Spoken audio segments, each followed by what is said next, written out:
one day I just like was doing a meditation and I realized I'm 20% of this family, 20%. Why am I acting like I'm 80? That, it's my family and they're just like puzzle pieces that go into it. And so it really helped me step back a little bit and also understand I may be 20% of this family, but I'm 100% of me.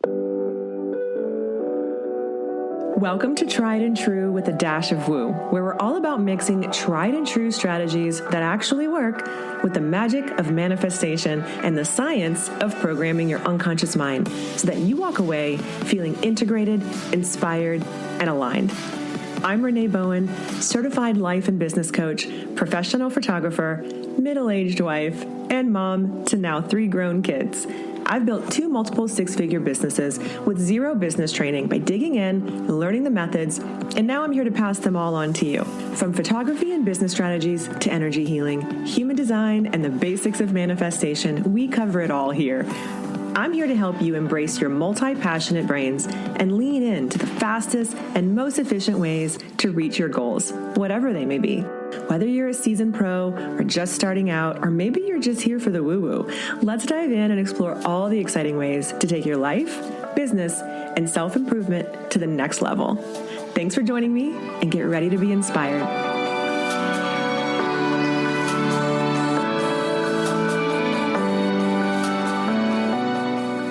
Hey y'all, welcome back to the show. Today's guest is Jackie MacDougall, and you're going to love this conversation that I have with her. First of all, Jackie and I have known each other for a really long time. We have a lot in common. She's also a creative coach and a consultant. She's a fellow human design generator. She's coached with me in the past, and we've been friends a long time. She runs a platform and a podcast called The Grown-Ass Women's Guide, which supports women over 40 in achieving their dreams through coaching, collaboration, and community. She is a really amazing connector. She's one of those people who really understands community and connection. And one of her superpowers is recognizing in others what their superpowers are and then helping them leverage that and translate it into money and career. She's an activator and helps you see what's brewing inside you. So our conversation today talks a lot about some of the really new and exciting things she's got coming up as far as what she's doing with Grown-Ass Women's Guide and how that's changing, and a lot of the challenges that we as women, entrepreneurs, and just women in general, moms, some of the things that we deal with, why we are staying stuck in that way, and how to find our way out of that. So it's a really powerful, amazing conversation. I know you're going to really get a lot out of it. I can't wait to hear your feedback from this. So let's dive right in. So hello, Jackie MacDougall. I have known Jackie, we've known each other I was trying to figure this out. I think probably 2007 or maybe even before that. It's been a long time. We've known each other for a really long time. And I think we've both seen each other sort of go through all of our different phases. And it's just been really amazing to look back and see that, right? It was just kind of something I was thinking about last night as I was putting info together for this podcast. One of Jackie's superpowers that you guys just have to kind of know about, and we're going to dive into what she's doing now, obviously, because I think it's killer. One of her superpowers is being able to see in other people, what their superpowers are. She's also a connector. She's an amazing connector. And I think we all have those people in our lives where she's just so great at putting people together, finding what their strengths are, bringing it out for them, and also getting them connected to the right people to make the stuff happen, which I think is a really amazing skill. And you sort of just do that effortlessly. Have you always been like that? As a kid? Was that something that you always were before you even started the whole professional life? Or, because I feel like it's just part of your personality, right? Maybe. Yeah. I think so. I mean, I'm the 11th kid. You know this, but I'm the 11th kid of 13. Yeah. And so I think I was born resourceful. Mm-hmm. And I can kind of see solutions. And you have this too. You can see solutions before other people can. And it's a blessing and a curse because sometimes people don't want solutions. And then you find, well, I'm not going to spend all my time there. No, it's true. I think that might be a generator thing too. I think that might be a human design generator thing because you're also a generator. And we've talked a little bit about this. So I think that might be part of it. But So yeah, you can kind of see how your upbringing, that makes sense. Being the 11th kid, which I can't even imagine, by the way. Like, my mom is one of 10 kids. And so I come from a big family, but not my nuclear family. Like, you know what I mean? So that had to be a huge indicator, or just paved that way for you. And then you sort of like just took it from there, got into this world of, you've worked for some pretty big companies over the years and done a lot of amazing things. Yeah. So I guess it's just all led you here, which is, she's the quintessential grown ass woman, which is what we're going to talk about right now. I try to be, it's funny because I think all the stuff that I had done, like in TV and stuff, my dad was on my shoulder of like, become a teacher, do something that's, conducive to having a family and to having a nice life. And, the way the life that he thought was appropriate for a person or a woman, I'm not even sure.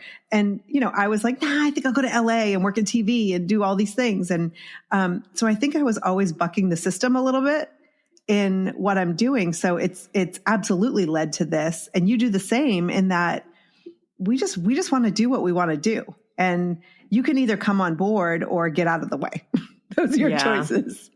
Yeah. And don't you find, I know it's for me, the older I get, the more like, I feel like I've kind of always been that way, but I definitely feel like there were definitely periods in my life where I did feel more limited, or I let the limitations keep me from doing that or saying certain things maybe. But the older I got, the more that just flew out the window, which I think is amazing and freeing. Yeah. You're an Aries. So you've always been, I'm going to tell you how I feel. And I love that. I think that's one of the most amazing things about you. But do you find like that is even gotten more solidified and just more freeing, like I said, as you've gotten older and embraced those things?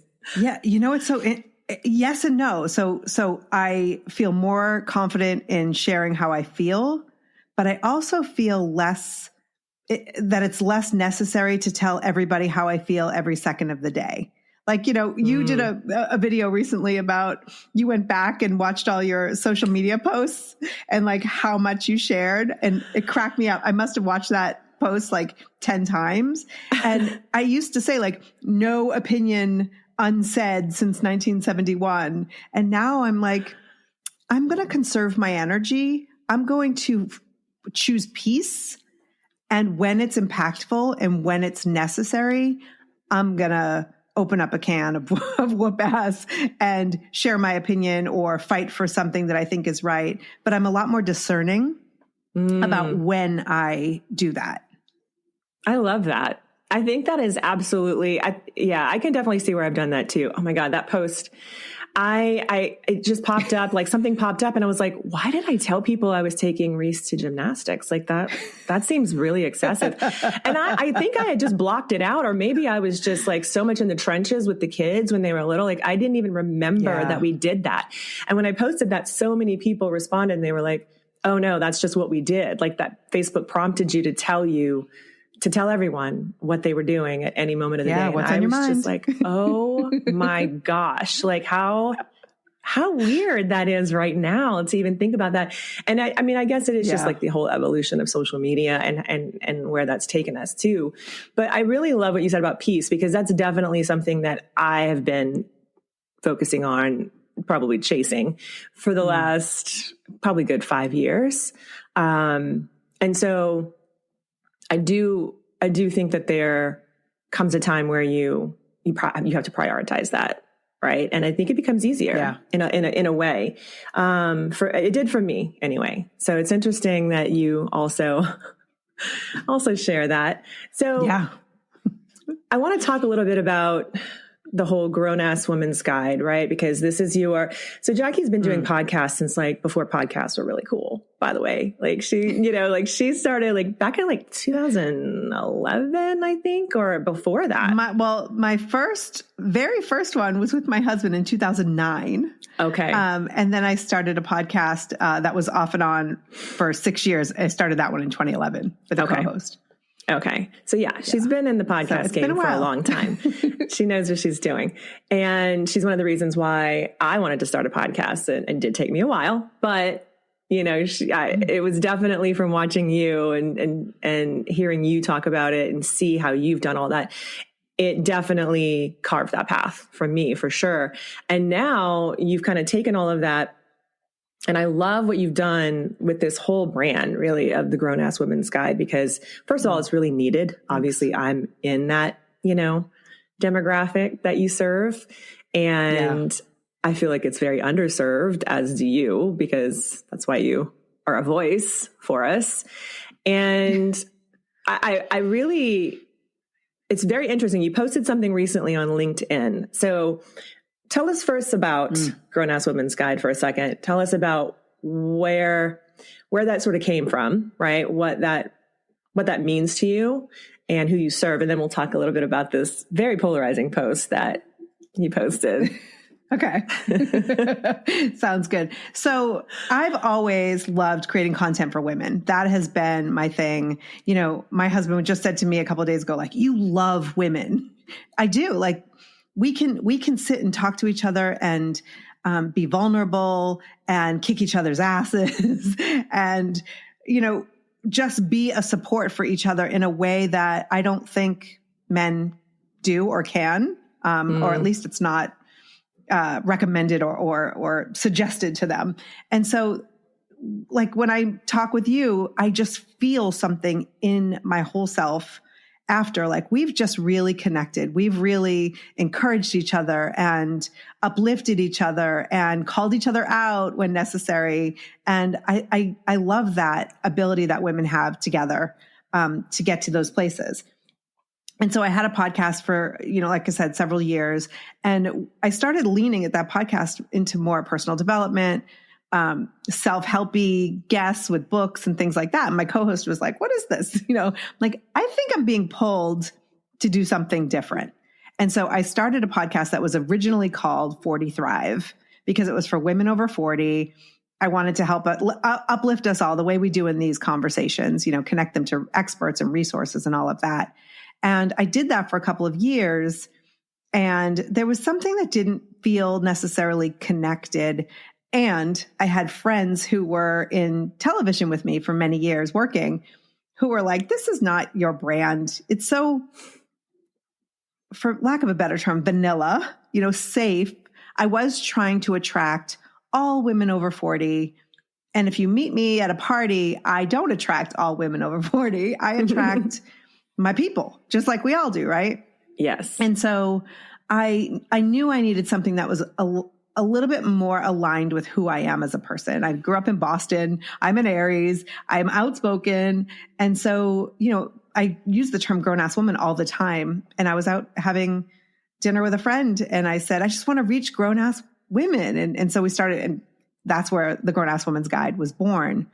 And there are a lot of podcasts out there that talk to women over 40 in a way, and sometimes in a way that's precious.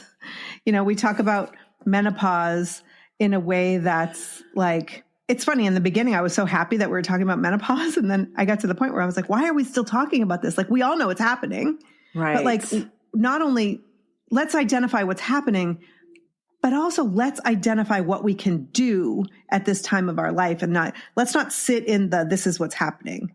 Right? Like, you do this take some action. Let's get a little bit more solution based. Yeah. Yes. And so the Grown Ass Woman's Guide was born and continues as a way to remind you of what you are capable of. That when you say that you can't, like, I've always wanted to, like, I one time asked people in the community, like, what's on your bucket list? And it was like, I'd like to travel to, Zion or whatever, like national park. I'm like, dude, why is that on a bucket list? Put that on a to-do list, right? Get a reservation. Like, and it was a lot of things that were so completely doable, but they were on this like someday list. And guess what? Like, someday is here. So what are you going to do about it? And it doesn't mean that you can like drop everything and travel and all that good stuff. But if you're looking to change careers or start a new job or start a business or do more with your current life, now is the time. So that's what the Grown Ass Woman's Guide Like that's what I believe. And it's also a great reminder for myself when I'm having these conversations. I'm like, yep, that's good for me.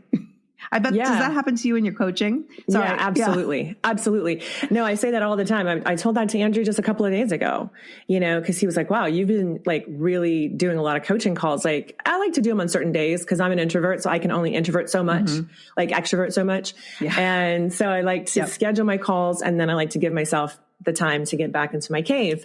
And he's, I know that about myself, but he asked me that. And I said, yeah, no, I really get so much from it. It's hard to explain. It's really like, yes, I'm there for my client, but I always walk away with something. Like I'm really a big believer though, in that we get what we need, and our timing is always perfect. And so, even if, and I even say this about photo sessions too, there's definitely been a lot of days, that I'm exhausted and I know I've got a really long session coming up and I've got to go all the way out to Malibu or whatever. And I'm like, oh my gosh, how am I going to do this? And then the minute I get there, it's like, I just get so much from that other person and from working with them and seeing them unfold and seeing them just be themselves. And it's just like, I just get so much. So I totally get what you're saying about that. And I think that's how you're in alignment though. That's how you're in alignment with what you're meant to be doing. If it gives you energy, that's a good sign, and if it gives you something, that's a great sign. If it depletes you, it's not for you. So I think think that's really maybe what it is, right? Is that we just get better too. The older we get and the more experience we get at listening to that internal voice and that nudge of, is this a yes or is this a no? And really being able to honor that as well. And so I love that you said that though, because I think a lot of people, I think maybe people don't think about it in that way where, you do what you love, but you're actually also getting so much energy and so much frequency from those interactions. Like you just said. So absolutely. And the grown ass woman's God, I mean, like you're also, which I think is, and anytime I see someone who's good at this, like you, the speaking thing, I'm always very enamored by it. And that might not be the right word, but that's one of I'm just being honest. Like I don't love being up in front of a room of people. Like that to me makes me want to cry. And I've done it and I do it and I'm continuing to put myself out there to do it, but it is hard for me. And so when I see people like you who are like, you just get up there and you're like in your element, you can see it. You can feel that's part of it. It's like amazing to me to like see people who are so good at that and like just get energy from it. So, just as a little side note, I think that you definitely have this way of, people can see it is what I'm saying. People can really see that what you're doing is true and honest and it's authentically what you really feel called to do. And I feel like, thank you. What you're doing, like you said, menopause. That's great that we're having that conversation. But I think both of us, because I do also work with a lot of women, over 40 as entrepreneurs and photographers, creatives. And one of the things that you and I have talked about that we see a lot of is this, lack of a better word, this martyr mentality that women have been ingrained with, that I feel extremely passionate about helping people break free of. And I know you definitely see a lot of that too, especially in your communities and your Facebook group and things like that. Do you feel like that's something that we as women over 40 are actually leaning into fixing and taking action on? Or do you feel like have you seen progress, I guess, because you've really been at this a lot longer, like as far as like working with women in this age demographic specifically, but women in general? I mean, I see younger women also still really entrenched in that, sort of martyrdom mentality. Like I live for my kids. Like I see it actually a lot with my high school senior moms when their daughters go off to college. and they're lost. Like their kids leave, and not even just their daughters, but their sons too. The kids leave and they have nothing, like they don't feel like they have anything of their own. Is that something you see a lot of as well? Yeah, because I think we're raised to be these selfless people. I mean, do you ever get on Facebook for 5 minutes and you will find a post about a woman, maybe on her birthday, that talks about how she puts everyone else first. She's so selfless and amazing and wonderful. And it's like, F that. Are you kidding me? That is not a compliment. What you just said about that woman, that she is putting herself in the back burner, that is not a compliment. Don't get me wrong. Like, I am a mom of 3 teenagers. Like, I do give of plenty. I mean, you get it? Like, we give plenty of ourselves to our partners and our kids. And we're trained that is where our value lies. Yeah. You know, I mean, think about those women, whether they're over 40 or not. It's like, do you have a partner? Are you getting married? The second you get married, do you have children? Like, it's like all of our value is like from society is put into what our personal life looks like. And so how could we not? Like, if you're listening and you're like, I act like a martyr, I put everybody else first. How could you not? That's number one. I would say, like, cut yourself some slack, because you were literally like programmed to be that way. And so now it's recognizing that and understanding that this is your life too. You know, one of the most mind-blowing things happened to me during COVID, when I was acting like, you know, the captain of the family of 5. And one day I just like was doing a meditation, and I realized I'm 20% of this family. 20%. Why am I acting like I'm 80? Mm-hmm. That, you know, it's my family, and they're just like puzzle pieces that go into it. Like and so it really helped me step back a little bit and also understand I may be 20% of this family, but I'm 100% of me. So how do I focus on that 100% of me so I can be the best 20% I can possibly be? Yeah. You know, I love that. And so I think it's baby steps. It's recognizing, oh crap, I just totally said yes to that thing at the detriment of my own physical, mental, emotional health. Just say no once. Like that's my advice to anybody, is just stop yourself once and go, you know what? That's not going to work. I could do it Thursday at 9 a.m. or whatever time works for you, or I'm not able to do it. Like I promise you the world will not end. Just exactly. Yeah, it is baby steps, because you can't really go from like where you are to like, it's such a huge jump. You have to take the incremental steps, but the idea is to take the steps, you know, take a step, feel better, take a step, feel better. Cause it all kind of has to come from that feeling, and you can really tune into your feelings and really identify, like I said, does this feel good? Like that's something I think a lot of us, especially women, were programmed to not do. And that's the problem. Right. Like if we could just tune in a little bit more to ourselves and even just ask ourselves, is this right for me? Does this feel good? Is it something that aligns with my, you know, future self or like my higher self? And honor it, because most of us just sort of like dive into it because we're programmed, and we just dive into everything thinking that we have to do all of these things. It's expected of us. And if we don't, we're not good enough, we're not worthy, et cetera, et cetera. But what's really interesting about this martyr syndrome, you know, it really is, it's a double-sided coin. And on the other side is narcissism. And if you really start looking at it and digging deep into it, it is really interesting, because someone who is constantly putting themselves out there for everyone else and doing for everyone else, what do you think they get in return? A lot of attention. And it really is... And when you start digging into it, and we don't really have to get into all of that in this podcast, but I think it's like in a whole entire podcast, because when I started looking at that, it made me look at it from a completely different perspective and realize, okay, there's a lot more to this than just I'm a selfless person. There's a lot more going on underneath all of this, right? Like, what is this giving me? What is this? How is this serving me in another way? And getting that self-awareness, really being open to look at it, I think, like you said, is a huge, huge thing. So yeah, take the steps. If you feel like that's you, don't feel like you have to undo it overnight. It takes a little bit of time. but it's the action and the steps that matter for sure. Because if you just kind of sit where you are, you're going to just, get what you always got.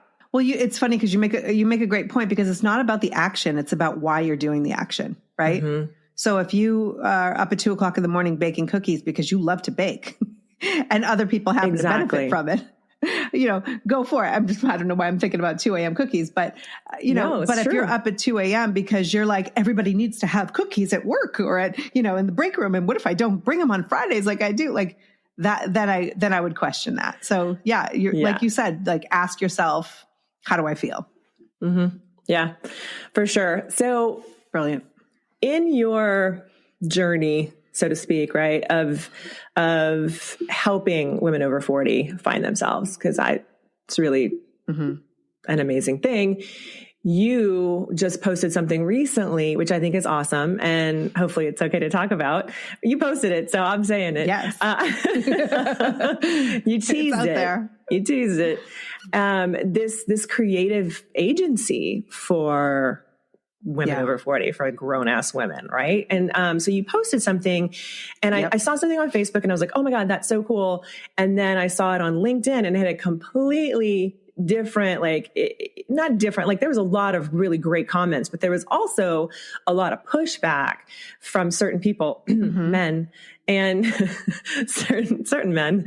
Yes. And I got me thinking like how triggering this is, not only just for men, but it can be also very triggering for women. And then so basically tell us a little bit about what you posted, and then what sort of happened from it, fill people in. And then let's talk about like where that took you. That's what I want to know. It's like, where did that take you? You know what I mean? How'd that feel for you? Yeah, it's been a ride. So, working in television for 25 years, 3 kids, the whole thing. I love working. I love being creative.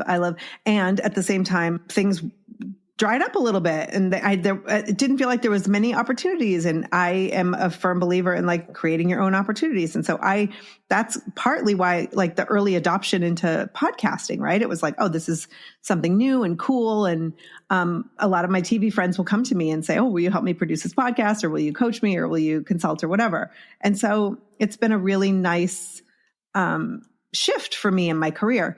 At the same time, I'm watching all these women that I worked with in television really struggle to find work. And I'm talking about high level, successful people, like women of all sorts of different backgrounds and experience.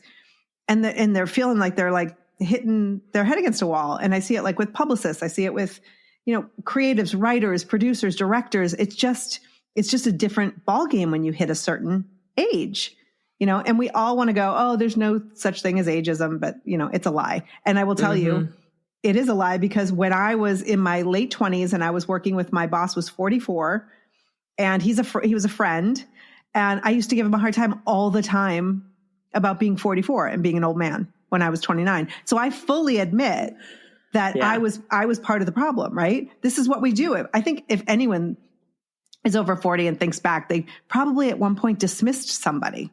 Or maybe even still dismiss somebody because of their age. They don't know what they're talking about. They, whatever, they're this age.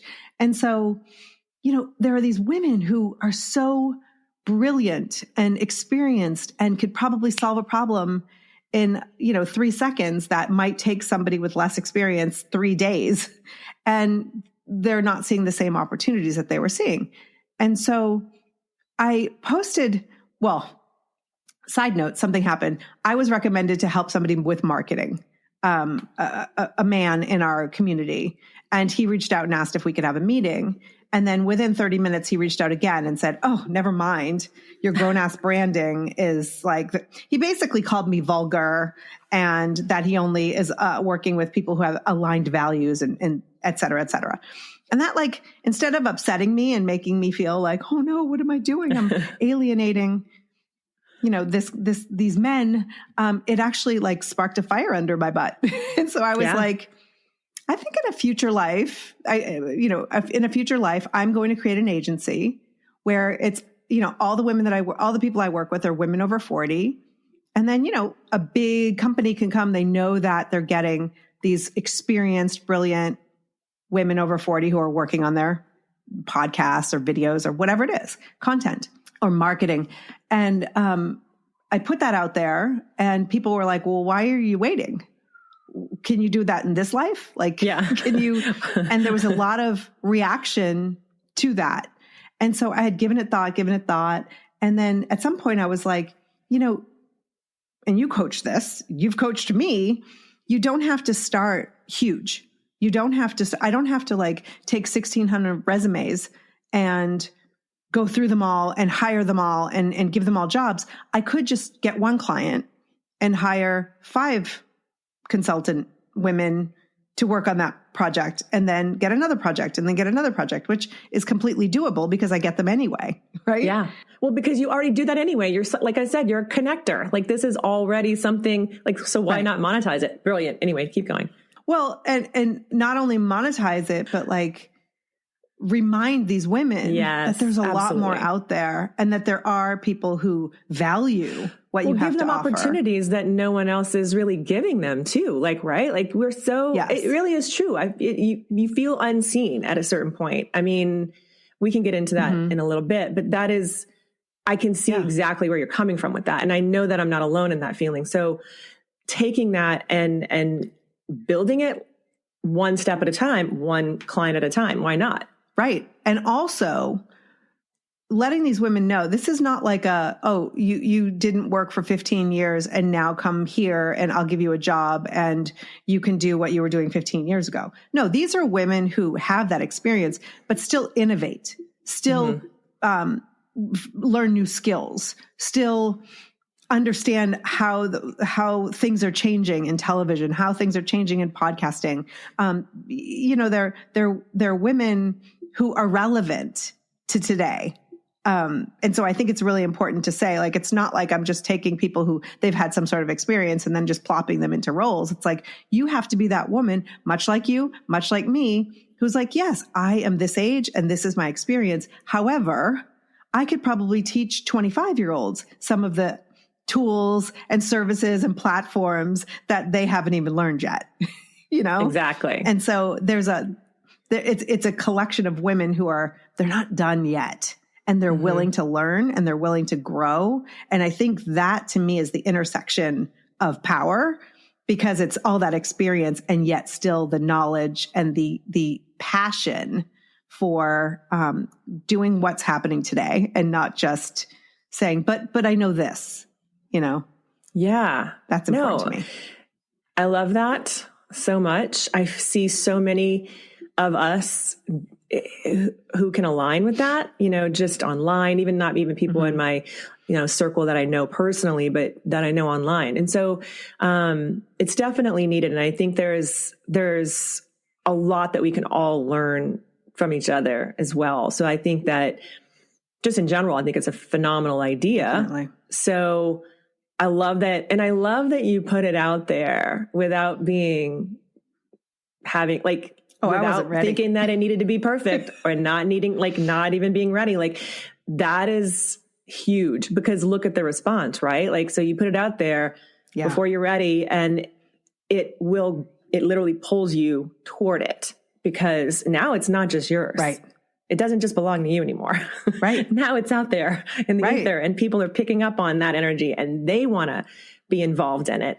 And it also, I think, is a good sign that it is triggering for certain people, because again, anytime we're triggered from anything, like in anything in life, I'm really a big believer that it's an opportunity for us to look at it and learn if we choose to. We can choose not to. We can definitely choose to look the other way, but I think that is an opportunity for us to go, okay, whoa, what is that about? Like that really triggered me in a way that I wasn't expecting. And what does that really mean for me? Like, where has that taken me? As a creative, I once heard, I don't even know who to credit, but she was talking about her emails that went out. And every time she sold something in her email, she would get like basically the more money she made through selling in her email, she had an equal number of unsubscribes. Yeah. And so the whole point was, when you make people feel either positively or negatively, they're going to act one way or another.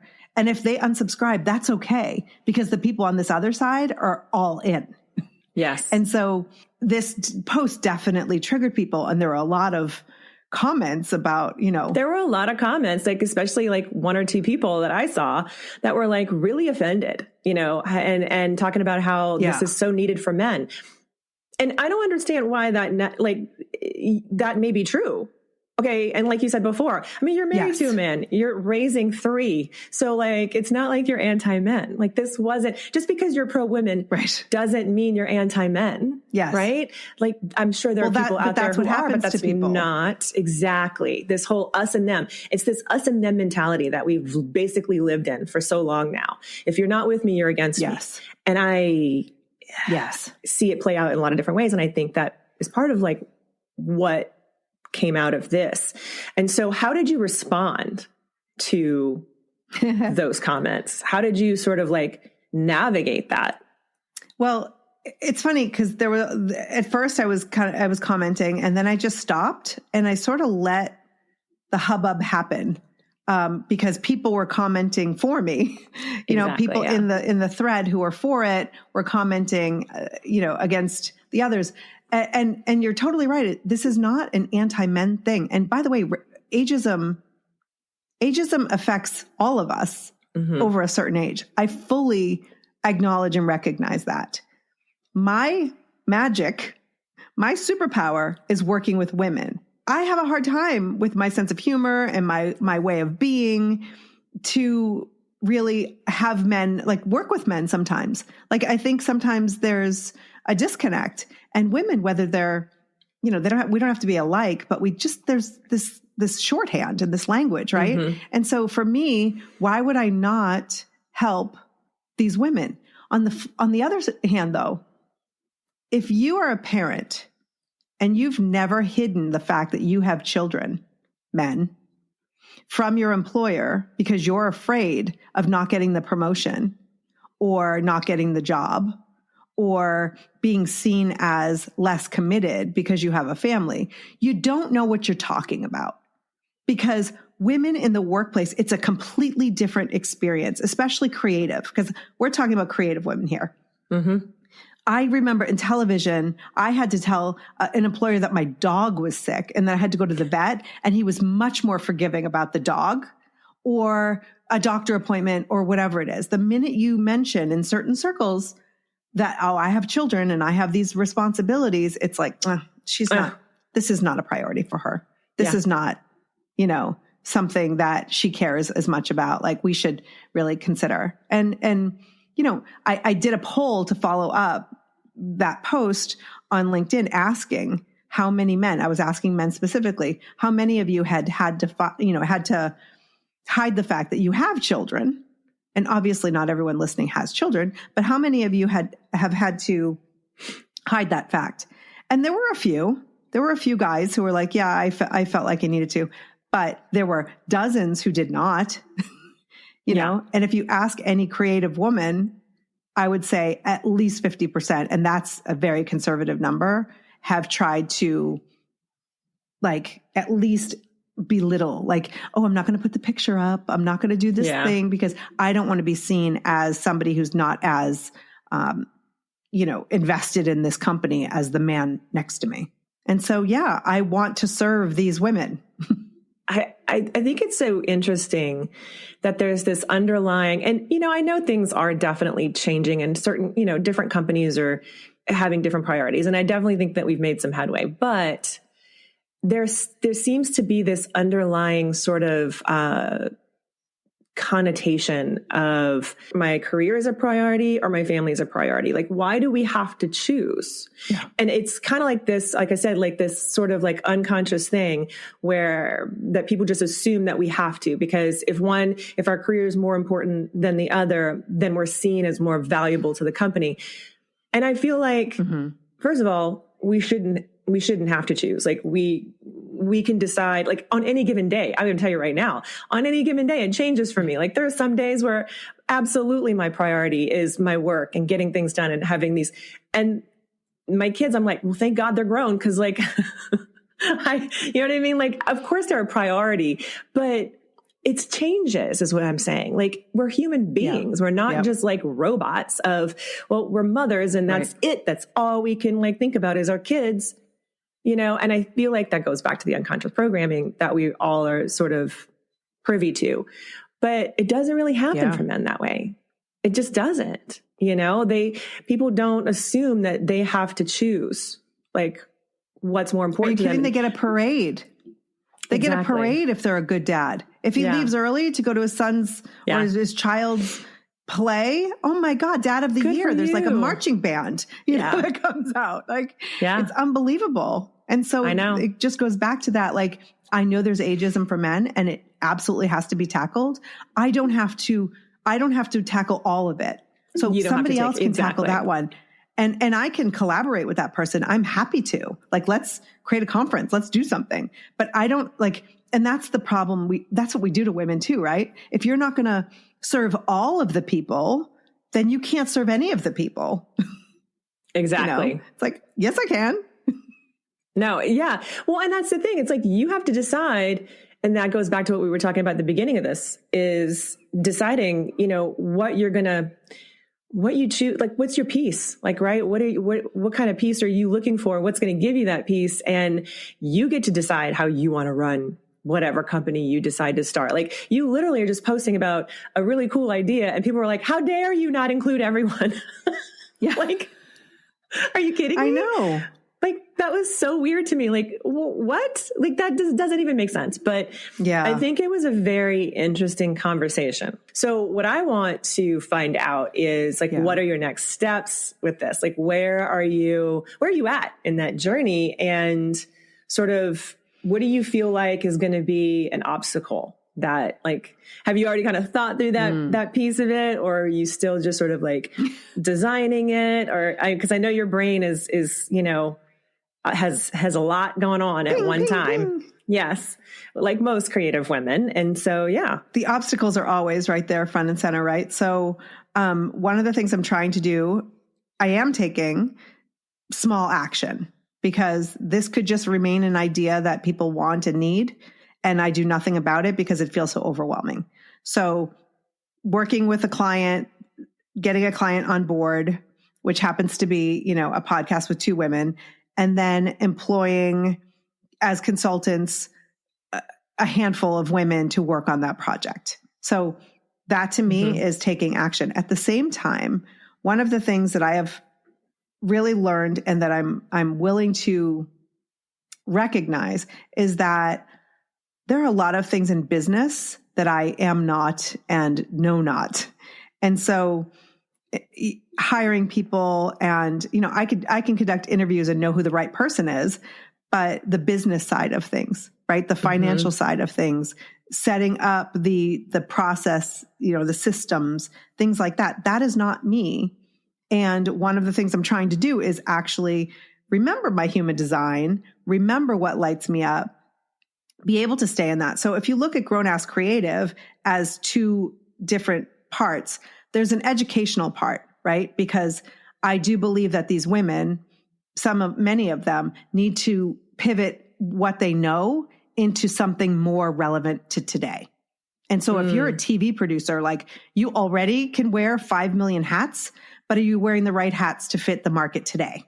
And so having some education over here, like, that's my jam. I want to support and encourage and empower and have interviews on the podcast with people who can help these women innovate their careers a little bit so that they're ready to be hired by Grown Ass Creative and these other companies. And then on the other side, actually running, you know, I can run the creative for these clients and be that forward-facing person. But there's a lot of business stuff that is not in my wheelhouse or doesn't fire me up, light me up. And so I'm trying to acknowledge that from the get-go and saying, hey, universe, I am open to a business partner who is equally as passionate as serving this particular group of people, who has some of these skills that I do not. And so I'm a lone wolf a lot when I do creative, which can be lonely. I mean, you know, just doing everything yourself. And so at the same time, like I'm open to whoever that person is, whoever that woman is, to come in and be a partner with me. So this can be, the foundation is solid as we grow. I love that because, as you know, like this podcast is, tried and true with a dash of woo. I like to incorporate both. That's just, strategy and also a little bit of magic. And that's, opening yourself up to it. Like, I love that you're just like, okay, that's totally, some people would say like a very woo thing, but also, that works because you've done it before too. You know what I mean? Like, that you can get results that way. And opening yourself up to it and literally asking for it. Like, this is also having the self-awareness to know that I don't love doing all of this stuff.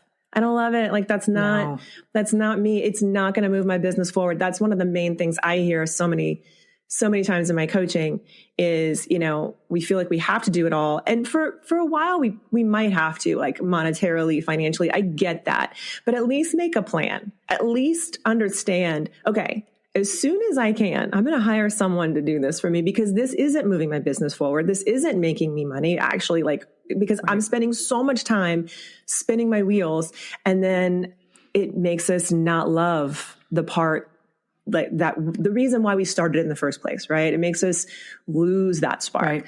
And so I feel like that's a huge takeaway for people just, listening is, make sure you do an audit of that for yourself. Anyone at any stage of the game, audit yourself and really talk about like, what is it that I love to do and how am I going to get to where I want to go? But also like, these are the things that I can take off my list. So I love that you're doing that. Yeah. Because, if you're invoicing people 20 hours a week instead of taking pictures or doing your other creative thing, and that's what we do, right? I can't afford to hire somebody. Yeah. It's like, well, if you actually took that half a day and did the thing that you do best, you could probably make 4 times as much, as that bookkeeper. 100%. It's an excuse. To yourself. It's an excuse. In most cases, it's an excuse because most of those people who say that, and I'm calling myself out on that because I definitely was there. Like I did that years and years ago, even just, when I was just doing photography years ago, and a coach of mine was like, well, you really need to like hire out some of this editing. And I was like, are you absolutely kidding me? That's why people would hire me. Like no one will hire me if I hire out my editing. No one can do it like me. First of all, I am not that special. I am not that good. And I can teach someone how to do it. Like it just had never occurred to me, like, because the control, again, because of the programming of I have to do it all. If I don't do it all, it's not good enough. And all of that stuff. Like that is just rampant, I think, with creatives, especially because we feel so close to our art and so close to our processes. We feel like surely no one can take this from me. But that is not true. That is not true. So if you get anything from this podcast, I really want you to hear that. Like there's a way forward. And most of the time it's just an excuse. And there are ways that you can ensure that even in the future, if you can't do it right this second, there's things that you can do now. I tell my clients, one of the main things I tell them is just start recording everything that you're doing. Like you're already putting in client orders. You're already emailing people. You're already doing all this thing. Get on like Loom or Descript or any of these services and just record what you're doing so that when you can hire someone, you can no longer use the excuse, I don't have time to train them. Because that's literally an excuse that I hear all the time. So 100%. 100% lone wolf is hard, but I feel like we have to move through that if we want to grow. That's just, what it really kind of comes down to. One of the things also that I noticed, so the post was getting so much attention, I created an email sign up because I was like, well, don't let this go to waste. And that to me is like the lesson, right? So you're getting all this attention on LinkedIn and these people who want to hear more from you. Like, so I went over real quick into my email client and just created a form where they just put their email. And somebody did say like, I hope you're not going to just spam us with this. And I'm not going to just spam you with this. But you know what I am going to do is I'm creating, in the midst of creating a survey of like, what are their needs? Do you need coaching? Do you need, would you be interested in a live event, a 3-day thing? Are you just looking for a job? Would job listings in an email be helpful for you? Like, I want to use this energy. Yeah. And these people, I mean, my email list doubled in a week. Oh, wow. And I mean, granted, my email list was not huge, and I did separate them because I don't want to start sending all of the Grown Ass Woman's Guide stuff to these people because I know that they were here for a reason. But you know, using that relationship, that new relationship with them to incorporate them into what I build so that I can serve them is really important to me. And not just going, well, they need an agency, they just want a job. Maybe, but do they need to learn new skills? Do they would they benefit from an episode once a month that talks directly to them? You know, so I can't say enough, like, if you have some attention on a post or something like that, like, what can you do then to deepen that relationship? Because a lot of us are like, I don't know how to build my email list, you know? Right. And I was one of them. And then I'm like, oh, wait, I should probably give them another place to sign up so that we can continue this conversation. I love that because it's something I kind of always am thinking from a marketing aspect. I just always tend to go there. And yeah, like you just getting them into your universe a little bit more and serving them with value that they've already told you they wanted. That's the thing. That's the other thing too, is looking at all those comments, that's content. That's your pain points. Yeah. That's content. Like, you can repurpose that 1,000,000 times into TikToks and Reels and podcasts and all of these things because they literally just told you what they were dealing with and what they were struggling with or what they were excited about. And so that's gold. So anytime you get it, like, so I love that because I know a lot of us, our first instinct is to like, oh my gosh, I didn't expect that post to blow up. I want to run away now. And you know, I definitely get it. I definitely get it. Yeah. And maybe you do run away for a couple of days. And like you said, you just stopped, didn't feel the need to comment on everything. And I see this happen a lot on TikTok because I'm very, I'm very active on TikTok. And just recently I've had a couple of videos do really, really well. And for the most part, the comments are really supportive, but there's always some that aren't, right? And so it's really like, if you're not used to that, it's really, really difficult to sit with it, first of all. And I think that's what it's really important is to just sit with it first and like say, okay, do I really need to respond to this right now? Do I need to delete it? Because if it's really offensive, I'm just going to get rid of it. And I don't even care anymore. Like I'm just, but if it's a valid question and someone has a valid point, then I'll probably come back to that when I feel a little bit more calm and centered and engage a little bit, or maybe I'll do another video addressing that, but you get to decide. And if you have something like that happens, what are you doing with it? Like, where are you taking those people? Like, that is an amazing opportunity. And so that's why a lot of people just kind of get on, just as a side note, I see a lot of my clients get on social media and they just, they want to go viral, but then how are you fostering that audience? Like, how are you fostering what happened? Where are you sending them? What kind of fun? Like all of those strategies that we need to be thinking about. So I'm really glad that you did that and sort of took that action to make sure you had a place to follow up with them and continue to serve them in a way that they asked you to. Yeah. And it gave me a second to step back, it gave me the ability to go, all right, I'm going to get them on my email list and I will be right with them. But I'm a big fan of responding, not reacting. And I knew if I was commenting right away, I was going to be reacting, right, to all of this, to the positive and the negative. And so I took a step back so I could come back and respond thoughtfully. But when somebody complains and then someone else says, oh, so you're okay with people under 40 not being served by her company, but not men over 40. Like I did not see one comment from somebody over 40 going, oh, well, I could use a new job. Why aren't you serving me? It was just the men. Yeah, no, I noticed. Trust me. I was like, Wow. Okay. This is really, really interesting. Anyway, I think I'm gonna pin, I'll link that comment in the show notes, because I think that it is an interesting conversation, for people to go and check out and see if they want to, engage or see what we're talking about. I think it was really interesting, and something I always ask, because I know we're going to go ahead and wrap up soon, but I always want to ask everyone this question. So I'm very interested to find out what your sort of take is on this, because I like to ask people how they implement, this melding of tried and true strategies with a little bit of woo in their life. Like, how do you incorporate both in your life and your business? Do you find one takes precedent over the other sometimes? Just as a general feeling, what's your take on that?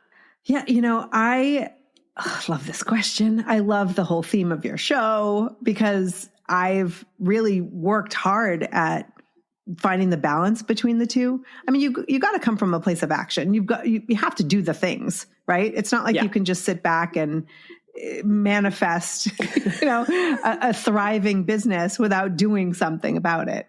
Yeah. But there's a balance there, because sometimes when I'm in the acting and the doing and not the energetic place, I find I'm spinning my wheels and I'm sort of working against myself in some ways. Like, I feel like I'm working really, really hard, but not as smart. And so when I'm able to balance that, like, I know that the universe has my back, right? I know that the universe, that there's like massive abundance. There's no limit to things, even though we were programmed to believe that there's no limit. And so, if I stay over here, I'm not going to get anything done. If I stay over here, I'm not allowing the things to happen that I couldn't have even imagined. I mean, that's the beauty of, we can only do what we've already seen, right? Like, so if there are things beyond our imagination, I couldn't have told you 20 years ago that I would be a podcaster and that I would be teaching other people podcasting. It literally did not exist. And so, I had to be open to all the opportunities and what the universe has in store for me, and then do the work and get out of my own way.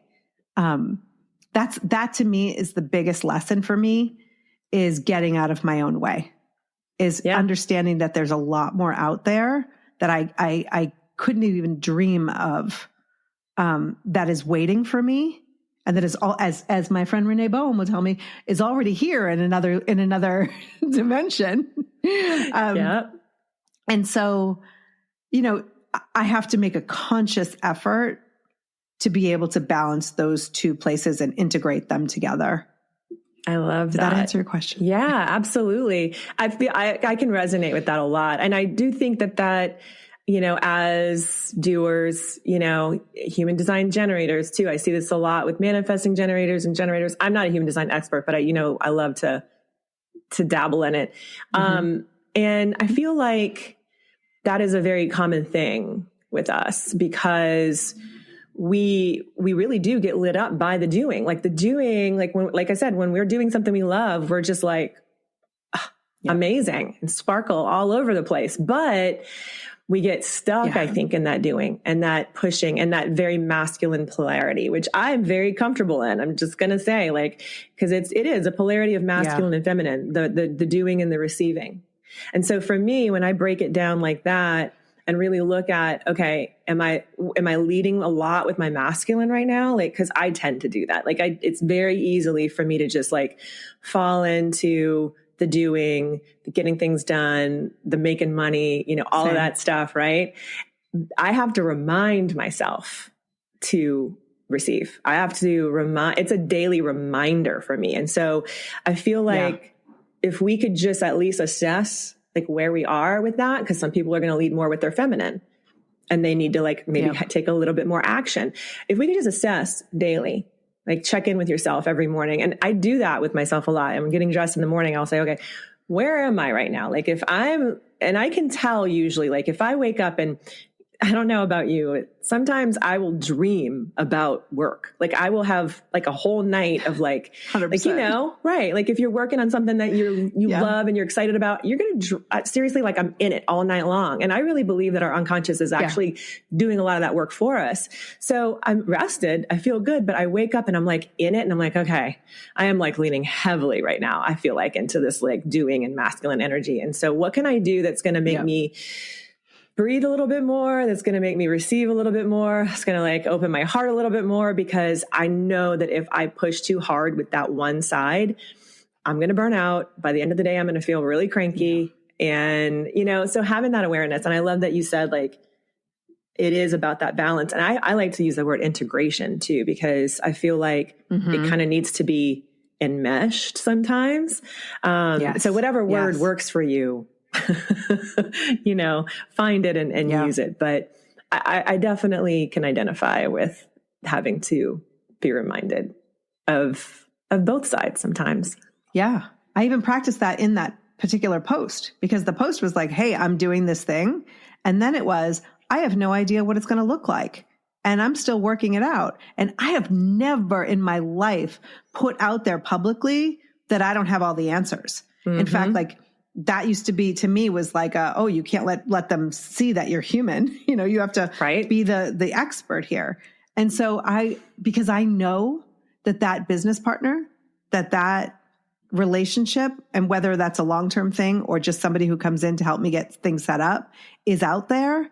And if I don't let the universe know that I'm open to receiving it, it's not going to happen. Exactly. It's going to be constriction. It'll be closed off because you're keeping it too tightly close to you, but you've released it. And so that is a huge part of it, is, you know, throwing yourself out there before you think you're ready, but you were ready because your timing is perfect. Yeah. You really think about it. So I'm really excited for you. Thank you for sharing all of that with us. It's always awesome talking to you. We could talk about a million different things. Like I could just throw a topic at Jackie and she'd be like, all day. Go. maybe we'll have to do a quarterly topic thing, you know? So, this was a really amazing conversation, and, tell everybody where to find you. I'll put it in the show notes too, but tell everybody where to find you if they want to connect with you. Awesome. So, all the social channels are grownasswoman.guide. Because that's the same as my website is grownasswoman.guide. And so I'm trying to be consistent. And, you know, I'm also on LinkedIn, Jackie MacDougall. But come over there and check out the post. I will. I'm going to link to engage, it because for sure. It's a good one. It's a good one. It's timely and it's necessary, I think. So it's fiery. It is. Yeah, it is. I like it. Thank you so much for chatting with me today. And we'll talk to you soon. Okay, guys, what a great episode. I loved this conversation with Jackie. Some of your takeaways are: learn to tune into yourself. You really need to understand how to check in with yourself before you can move forward. Say no once. Step out of that martyr sequence. Take baby steps. You don't need to see the entire path yet. What's the next right step? Start before you're ready and do a little messy. Choose not to participate in the us and them mentality. Leverage your own engagement. Push yourself outside of your comfort zone. If you've got a post that's going viral, figure out a way to capitalize on that in some way. What's your piece? How do you find it? You don't have to do it all by yourself forever. Maybe you do now, but make a plan so that you don't have to continue doing that. Respond. Don't react.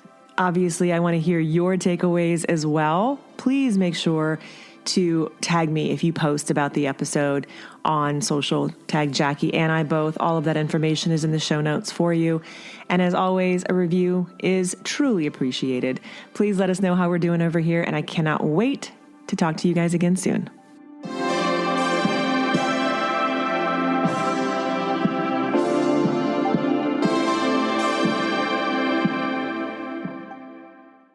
If you're a photographer who works with high school seniors, this time of year is usually when those of us who run rep teams are typically recruiting for next year's team. So I want to let you know about the creative team method. This is my way of running rep teams, and it's a little different from the way most photographers run theirs, because I not only harness the marketing power of my team, I go even further with them in helping them develop their personal brands.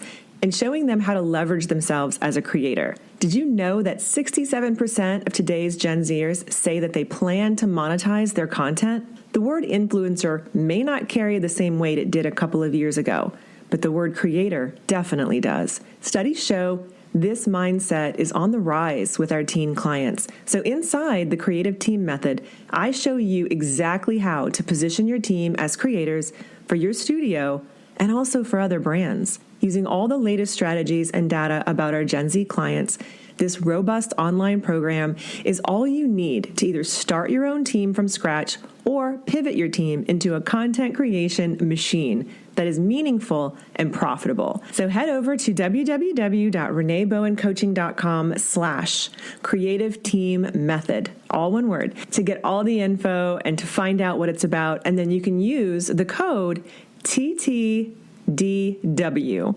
And as a listener to my podcast, you'll get 20% off.